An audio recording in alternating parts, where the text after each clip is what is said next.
Hello. Well, hello there, everybody. Good to see everyone out there in YouTube land. Mhm. And it's fun to talk about. We're doing kind of a week to week Yep. review of the HBO Max series House of Yes. the Dragon. And we did episode 1 last week, and now we're doing the latest episode. And Mhm. before we kind of delve into that and give our thoughts, don't forget to think about joining our YouTube channel, That's right. Cinema membership. It's fun and it's inexpensive. For $2.99, you get those first 4 things: emoji, shout outs, Yay. replies, badges. And for $4.99 a month, you get that bottom one, which is you request a video and we will review it for you and we'll give you a Yes. shout out.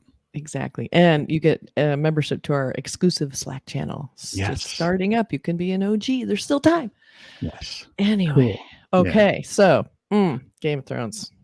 So House of the Dragon, episode 2. No, so this I one say, is well, real quick, I want to say Game of Thrones because something different that the opening to this episode used the old school Game of Thrones theme. It was a little tiny bit arranged different, but it was a theme.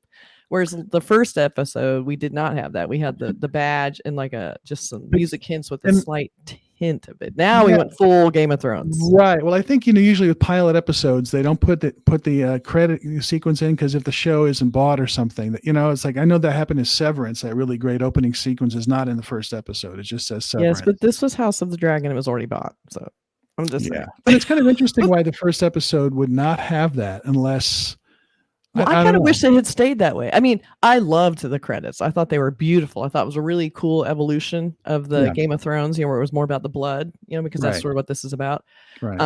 But it would have been nice to have seen maybe because I liked how the first episode they had their own theme. It was very short. It was a lot shorter, but they had just a little whisper of the Game of Thrones there to remind you. But I don't mind it. I get little chills when I hear the Game of Thrones theme anyway. So. It's a cool opening. It sort of kind of gets you psyched up for the episode, for the show. And this episode was called The Rogue Prince. And, of course, if you don't know, I only watched 1 or 2 episodes of Game of Thrones while Kathy has watched everyone religiously. So we're kind of coming from a novice angle and somebody who's experienced in this world. Experienced, but I wouldn't say I was a super expert because names, I just don't get names. But I'm trying. But I do. I read the books. I know I've seen all the episodes a couple times, so I know more than Mark, who has only seen a couple episodes.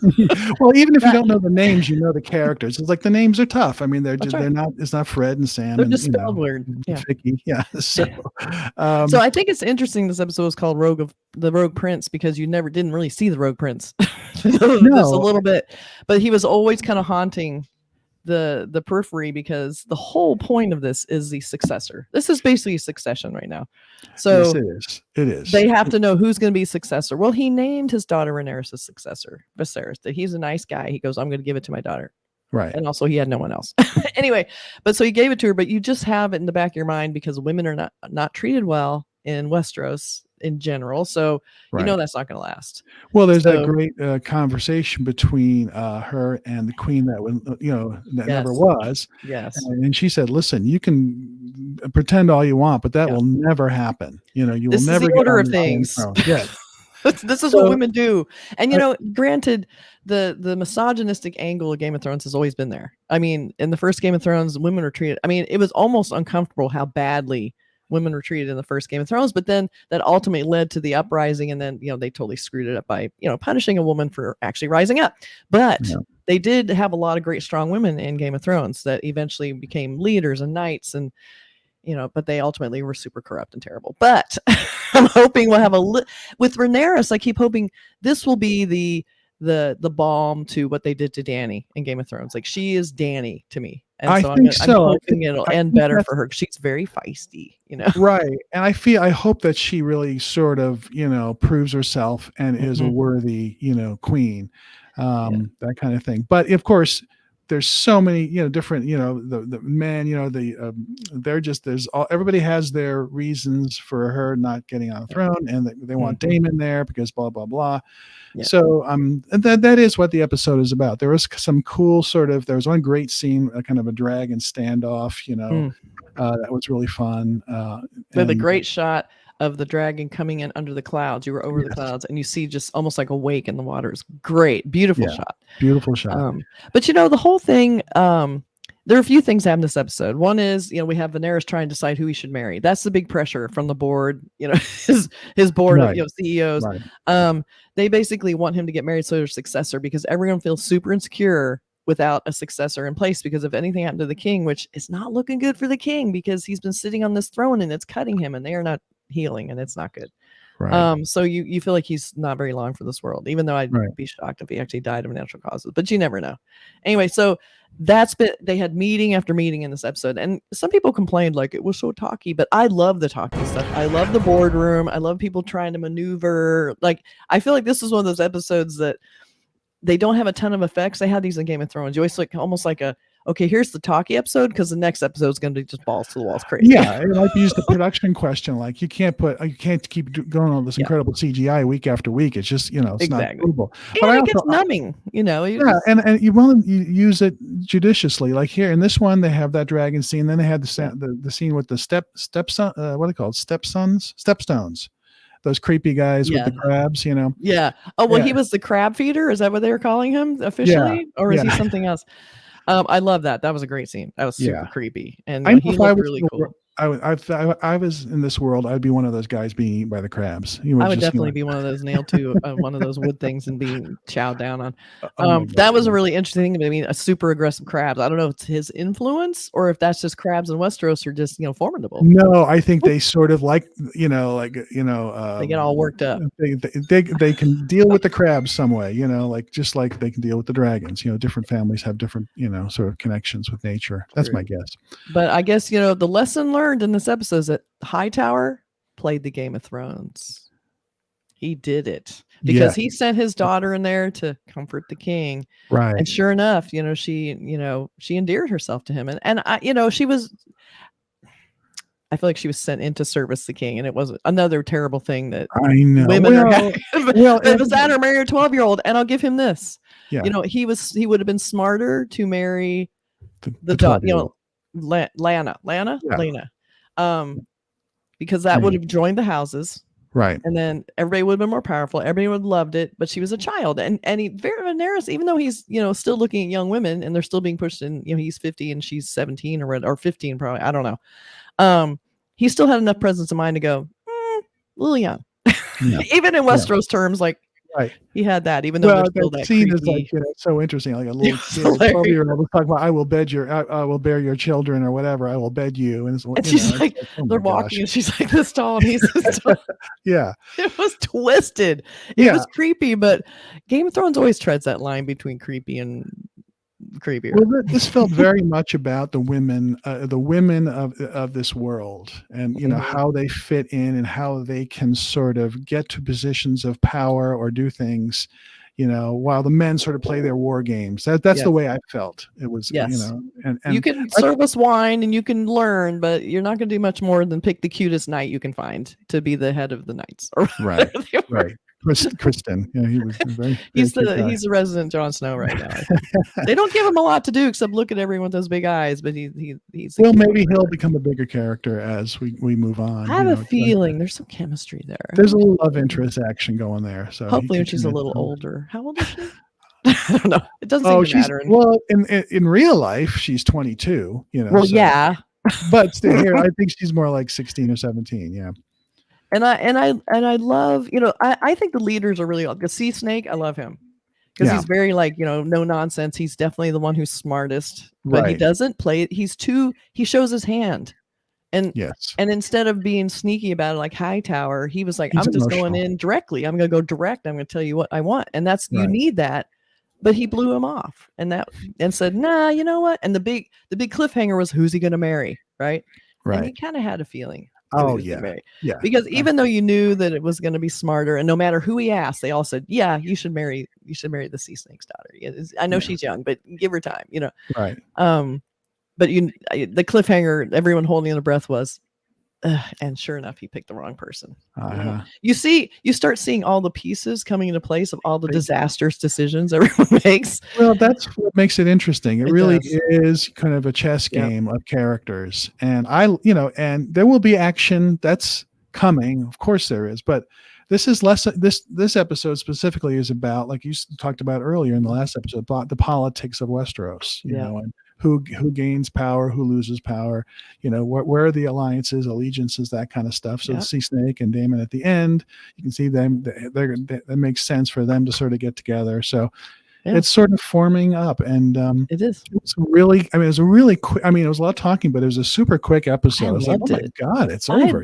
I just absorb it. I just love the whole aspect of it, which is shocking because, like you'd said, I've never liked the sword and sorcery type thing, but this, for some reason, I'm obsessed. Well, maybe this is what and I've only watched, like I said, the first couple of episodes of Game of Thrones. And one thing I think seems different is Game of Thrones, there were some, when it's the village, there's some practical sets. Looks like they're really outside somewhere. Here, it's all internal, and it's all CGI village or CGI. Yeah, I wish there was a little more of the outside stuff. It does feels feel a little set dark. bound.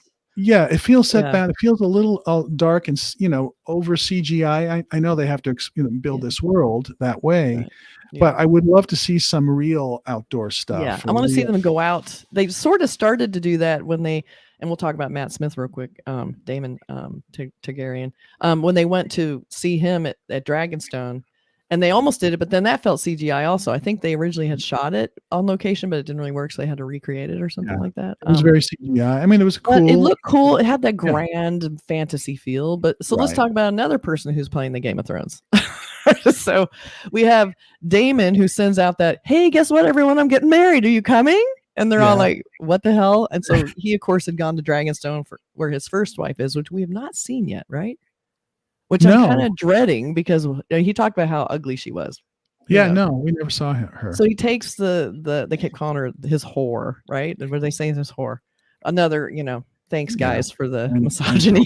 Thank you so much. It's a little rough, I mean, they're not making these people sound good saying it. Like, it's not cool that they're doing this, but it's still there. So he's saying he's going to marry the whore as his second wife. I shouldn't even call her the whore. What's her actual name? so he not happy about that. And he's insinuating that he also, and he stole a dragon egg because Targaryens always, and their children are raised in a cradle with a dragon egg, and then I guess that dragon becomes their loyal dragon to them. They're bonded to them. So now they're like, he's getting married and she's pregnant. Then they're like, oh shit, because technically that will also be a successor. So now they're freaking out, right? Right. But guess what? Just kidding. None of this is happening. So that was really, I love the scene where he's just juggling this egg and just kind of like being really cool. I love Matt Smith. He's so he wasn't in it. He was not in it too much, but that was a cool scene. So he was two of the best scenes. That where he's just like, fine, it just throws the egg at Rhaenyra when she comes to the rescue, right? Because he knew these guys were gonna get fried by the dragon, but when she showed up, he was like, crap. Yeah. I love this last scene where all of a sudden you see the Sea Snake and he's talking about his plans and and then the camera pans. Oh, there's Matt Smith. You're like, oh, shit, this is bad. Yeah. Enemy of my enemy. Mm-hmm. Right. So it's setting up. So I think, these first two episodes sets up the world. Yes. And for somebody, like I said, who doesn't know the Game of Thrones world, I'm really getting this world. And I will not get a lot of the sort of, the call outs to the previous show, but that's okay because this is like 172 years before. There is no connection technically. I mean, the Easter eggs are there for me a little bit, but I can still enjoy it not knowing where it's going to end up. So it's far enough in the future that the impact feels slight at this point, even though it's not. So I'm saying to people that didn't watch Game of Thrones like myself, you can watch this show and totally enjoy it and not feel like you're missing out on any of the interest or the the covert stuff that's going on. It's very accessible. I'll say it kind of like, and just as like an overview. So basically it comes down to, if you're a king, you just have to be an asshole and a dick, because if you're a nice guy, you're going to get played left and right. And he's getting played left and right. You just see it happening. He's just he was just devastated. He actually loved his wife. She wasn't just there to give him an heir. He loved her. And so he's just like, well, I can't even think about women right now. No. So he's getting played by the High Tower, who's just like, oh no, you shouldn't rush into anything, pretending like he doesn't want him to rush into anything. Right. And then you have Sea Snake, who's being purely political, saying, marry my daughter, we'll be good, and then you have the other people going, yeah, you should probably marry. All of this wrangling, and he's just like, just a deer in the headlights, and he's in love. He's not in love. I'd say he's in almost love. He's not a 12, and he's they like had more in common than a 12-year-old. Yeah, She's 15. And 3 years makes a big difference. He's just a Exactly. softer. To be king, you really can't. You can't show that you're soft or be soft. No. And if you're playing with these miniature models of Valeria and this kind of stuff, that doesn't show like strength, like that kind of thing. He's doesn't want. He didn't want it in the first place. You saw his poor face when the king goes, "You shall be the thing." He's just like, "Oh crap, I don't want that." And he's not good at it. He's not. Even Matt Smith says the king is good at everything except being a king. He's not good at this. And he's right. Like you see Damon as being probably a terrible person and probably a good king because he's ruthless. And that's what they need. He basically went to Dragonstone and said, "It's mine now." If he's the king, nobody is going to come after him. Nobody's going to touch that guy, but everyone will hate him. But that's what you need as a king almost. Does love matter?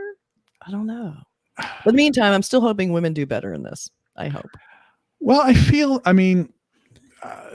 knows? The past experience is not really going to prove my point, but I feel like these characters are going to grow into some powerful, and maybe warts and all that have their issues, but I feel that it's going in that direction. We'll see, but it's really good. As somebody who doesn't love this genre at all, I'm really caught up in it. I'm caught up in it because I care about the characters. I care about the jockeying of position and all the action stuff and all that. Fascinating. It's fascinating. Good. So House of the Dragon has won me over after 2 episodes.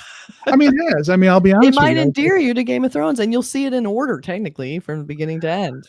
Well, I think that's what will happen. I'll watch these. If I really love this show, I'll say, okay, I'm going to keep going and just go and watch 6 seasons of Game of Thrones and be very happy. Knowing you'll be very happy if you watch Game of Thrones. The only thing this is missing is humor. They really need the humor, and that's one thing that you get from Game of Thrones is you get some humor. But that's okay. We'll give it some time. It's a different show, different people, right? And they're doing some cool stuff. They don't want to copy Game of Thrones, and that's I get it, but maybe a laugh or two or a smile wouldn't hurt.